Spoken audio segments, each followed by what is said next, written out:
Bernie Rhodes and Malcolm McLaurin organized a festival-style punk rock event at the 100 Club on September 20th and 21st, 1976. The show was the stuff of punk rock legends and spurred the birth of two key goth bands, Siouxsie and The Banshees and Bauhaus. The performers list reads like a who's who of the scene. The first night featured the Sex Pistols and The Clash. Two other bands were formed for the event, using players from the Sex Pistols' orbit. Siouxsie and The Banshees with SID VICIOUS on drums, and Subway Sect. A teen, Shane McGowan, who would later form the Pogues, was in the audience. SID VICIOUS threw a pint glass into the crowd, injuring a woman and prompting his arrest. Siouxsie refused to remove her swastika armband, causing a conflict with Rhodes. Like other punks who flaunted offensive Nazi imagery, Siouxsie had no real affiliation with or sympathy for Nazis past or present. She was trying to rile up her parents' generation. It was the same F you mom and dad energy the London SS had flirted with but then abandoned. But it clearly angered Bernie Rhodes, and he refused to let her band perform in front of the Clash's pink stage backdrop. The Clash were tighter, faster, and harder than they'd been before. Paul was getting good, Keith was now gone. There was a technical problem, and Joe used a transistor radio broadcast about IRA terrorism and heavy delay to improvise a key moment in the set. David J. and Daniel Ash were there, and David credits this as the moment when he knew he wanted to form the band which would become Bauhaus. We saw them really early on. That was like I think it was their third gig ever.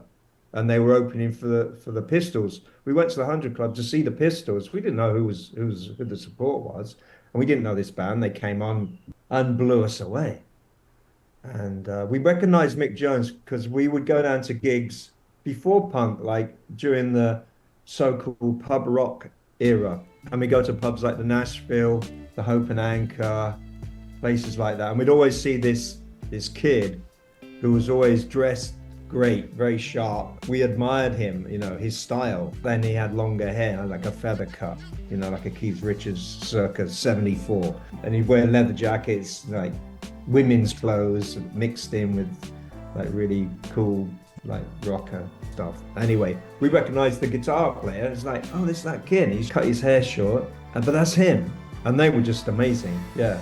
And then the Pistols came on, who were also incredible. I mean, that gig was changed everything. And we started to form a band there and then, like a punk band, Suddenly, the world was full of opportunity. And what we loved was that they were singing about their lives. The Clash and the Pistols were singing about being, in your late teens, early 20s, in the mid-70s, in a pretty grim UK, and wanting to shake things up, change music for sure. You could write about your life, so yeah, we can do this. Was it a little club? Like, how many people were at that show? Probably about 80. Do you remember what any of the songs that were played were? Like, were these bands fully formed? Like, the Clash sound like the Clash? Well, they did, yeah. It was raw.